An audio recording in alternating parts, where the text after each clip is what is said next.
नमस्कार दोस्तों, स्वागत है एक बार फिर से आपका सक्सेस क्लासेस में। जैसा कि आपको पता है, हमने यहाँ पे टॉपर्स की कॉपी चेक कर रहे देख रहे थे कि वो कैसे जो कि सोशियोलॉजी ऑप्शन के लिए एक अच्छा आंसर लिखते हैं, ताकि हम भी जो अपना आंसर राइटिंग स्किल है उसको बढ़ा सके और अपनी कमियों को हम लोग कम से कम कर सके। ठीक है, तो चलो उसी क्रम में आज का जो क्वेश्चन है, देखो क्या है, सिटीजनशिप एंड ग्लोबलाइजेशन। इस पर आपको कमेंट करना है, यानी नागरिकता और वैश्वीकरण। तो जो ये सृष्टि देशमुख जी की कॉपी है, देखो ये किस तरह से लिखती है। ये पहले सबसे पहले क्या करती है, जो सिटीजनशिप है उसको डिफाइन करती है, ग्लोबलाइजेशन जो है उसको डिफाइन करती है एक सिंपल लेमन लैंग्वेज में। ठीक है, तो देखो ये जो नागरिकता है उसको डिफाइन कुछ इस तरह से करती है। ये बताती है जो नागरिकता है ये आपका एक मेंबरशिप है। ठीक है, मेंबरशिप है यानी सदस्यता है एक पॉलिटिकल कम्युनिटी यानी एक राष्ट्र के लिए। ठीक है, जिसमें आपको कुछ अधिकार दिए जाते हैं जो कि आपके नागरिक अधिकार होते हैं, राजनीतिक अधिकार होते हैं, पर साथ ही आपके कुछ जो ड्यूटी होते हैं, कर्तव्य होते हैं, उसको भी निर्धारित किया जाता है। तो एक तरह से आप देखोगे यह है जो कि आपका टू वे प्रोसेस है, जहाँ आपको कुछ राइट भी दिया जा रहा है और जहाँ पे आपको कुछ कर्तव्य भी निभाने होंगे उस राष्ट्र के लिए। तो इस तरह से इन्होंने जो कि सिटीजनशिप को काफ़ी आसान शब्दों में बताया, काफ़ी अच्छा है। फिर उसका देखो ये ग्लोबलाइजेशन यानी जो वैश्वीकरण उसको भी बताने की कोशिश करती हैं। तो ये जो बताती, ये अपने ग्लोबलाइजेशन के डेफिनेशन बताती हैं। देखो ये जो कि वैश्विक जो है कि आपका वस्तु, सेवा और लेबर और जो ज्ञान है, नॉलेज है, इसका जो देखोगे विभिन्न देशों में मुक्त आवागमन, ठीक है, मुक्त आवागमन को प्रोत्साहित करता है। जो आपका ग्लोबलाइजेशन है ये वस्तु, सेवा और लोगों के और ज्ञान का जो कि मुक्त आवागमन को प्रोत्साहित करता है, जिसके आधार पे लोग एक दूसरे पर निर्भर और एक दूसरे से जुड़े हुए होते हैं, यानी एक दूसरे पे डिपेंडेंट होते हैं और एक दूसरे से इंटरकनेक्टेड होते हैं। तो यहाँ पे इन्होंने वैश्वीकरण को भी काफ़ी आसान शब्दों में समझाने का प्रयास किया है। अब आगे देखो, इन अ नैरो सेंस, अगर आप देखो संकीर्ण थोड़ा सा और इसको स्पेसिफाई करके देखोगे तो जो एक नागरिकता है, एक नागरिक होने के नाते आपकी कुछ ड्यूटी हैं उस राष्ट्र, अपने राष्ट्र के प्रति, और साथ ही आपको कुछ अधिकार भी मिलते हैं। सिविल राइट जैसे आपको देखो प्रॉपर्टी का राइट मिलेगा, पॉलिटिकल राइट जैसे आपको वोटिंग करने का राइट मिलेगा, और सोशल राइट जैसे आपको जैसे समाज जो कल्याणकारी कार्य स्कीम वगैरह चलती हैं, तो कुछ ऐसे भी अधिकार आपको दिए जाएंगे उस राष्ट्र के द्वारा। ठीक है, जिससे जो कि आपको ये कुछ ऐसे राइट मिलेंगे।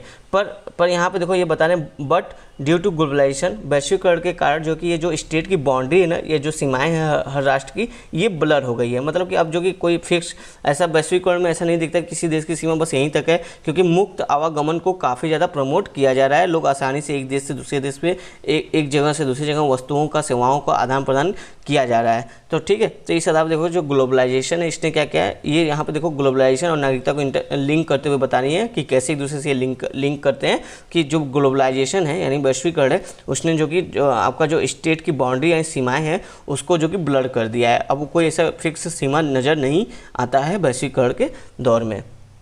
अब देखो ये कुछ इसका एग्जांपल के तौर पे बताती भी कि कैसे, जैसे देखो ईयू का ये एग्जांपल बताती है जो आपका यूरोपियन यूनियन है। ठीक है, यूरोपियन यूनियन में आपको देखोगे कॉमन सिटीजनशिप जो कि नॉर्म है यानी धारणाएं हैं या पद्धति है, उसका पालन किया जाता है। यहाँ पे लोग जो कि आसानी से फ्रीली जो कि आ जा सकते हैं, जहाँ पे जो कि सब पे जो कि कॉमन लॉ और रूल लागू होता है। ठीक है, तो ईयू इसका जो कि काफ़ी अच्छा एग्जांपल यहाँ पे बताया जाता है ग्लोबलाइजेशन के दौर में, जहाँ पे जो कि स्टेट की बाउंड्री देखोगे तो ब्लर हो रही है।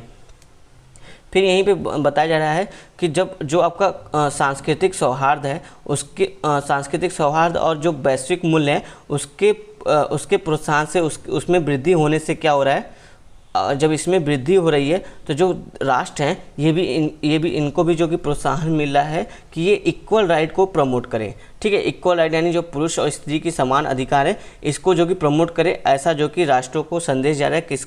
किस आधार पे, जो आपका सांस्कृतिक सौहार्द है वो बढ़ रहा है, यूनिवर्सल जो आपके मतलब जो वैश्विक मूल्य हैं जो हर देश में लागू होते हैं, ये सब चीज़ जो कि आप देखोगे ग्लोबलाइजेशन के कारण जो कि इंक्रीज हो रहा है, इनको प्रमोट मिल रहा है, ये ग्रो हो रहे हैं। तो इससे जो कि हर राष्ट्र जो कि इक्वल राइट को भी रिकॉग्नाइज कर रहा है। अब यहाँ पे देखोगे जैसे अपने नागरिकों के लिए, मतलब जो हर राष्ट्र अपने नागरिकों के लिए जो इक्वल राइट दे रहा है, यानी जो फीमेल मेल है उनमें राइट का भेदभाव नहीं कर। जैसे यहाँ पे देखो एग्जांपल दिया जा रहा है, जो सऊदी अरेबिया है आपका, उन्होंने जो कि हाल ही में जो महिलाओं को भी ड्राइव करने के लिए लाइसेंस देने के लिए जो कि एग्री कर लिया है। पहले वहाँ पर महिलाओं को लाइसेंस नहीं दिया जाता था, लेकिन जो ये वैश्विक आपके वैल्यू हैं, कल्चर होमोजाइजेशन हो रहा है, यानी जो सांस्कृतिक सौहार्द बढ़ रहे हैं वैश्विक स्तर पर ग्लोबलाइजेशन के कारण, तो उस आधार पर जो कि वुमेन का जो इक्वल राइट है इसको भी जो कि आप धीरे धीरे हर देश जो कि रिकॉग्नाइज कर रहे हैं। हैं, ठीक है।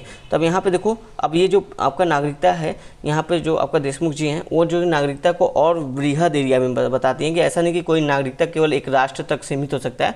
ये यहाँ पे देखो एक आइडिया मार्क स्मिथ जी का, वो कहते हैं कि हम नागरिकता को और बड़े स्तर पर देख सकते हैं इकोलॉजिकल सिटीजनशिप के आधार पर, यानी जो पर्यावरणीय नागरिकता है उसके आधार पर। मतलब किसी की नागरिकता ऐसा नहीं कि केवल कुछ ही सीमा के अंतर्गत जो कि निर्धारित नहीं।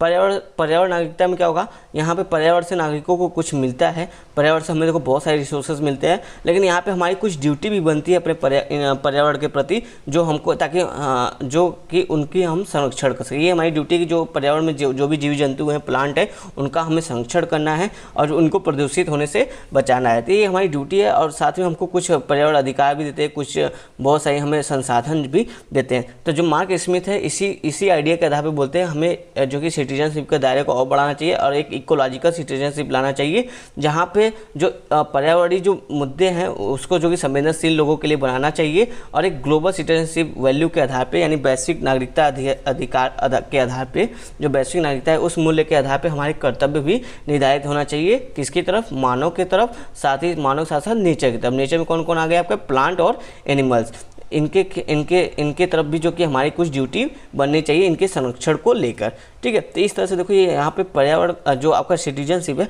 इसको काफ़ी वाइड एरिया में जो कि मार्क स्मिथ जो कि आइडिया अपना बताते हैं और श्री देशमुख जी ने इसको यहाँ पे कोट किया, जो कि काफ़ी अच्छा एक कह सकते हो कि इन्होंने एक डाइवर्स रूप देने की कोशिश की है सिटीजनशिप का। तो काफ़ी अच्छा इनका आंसर हो गया इस आधार पर देखोगे तो ये इनका एक जो कि छोटा सा आंसर है सिटीजनशिप ग्लोबलाइजेशन को लेकर। इससे अच्छा भी आंसर हो सकता है, आप भी अपने स्तर पे बता सकते हो इसमें और क्या लिखा जा सकता है। अगर आपके भी कोई सुझाव हो तो आप कमेंट करके जरूर बताइएगा।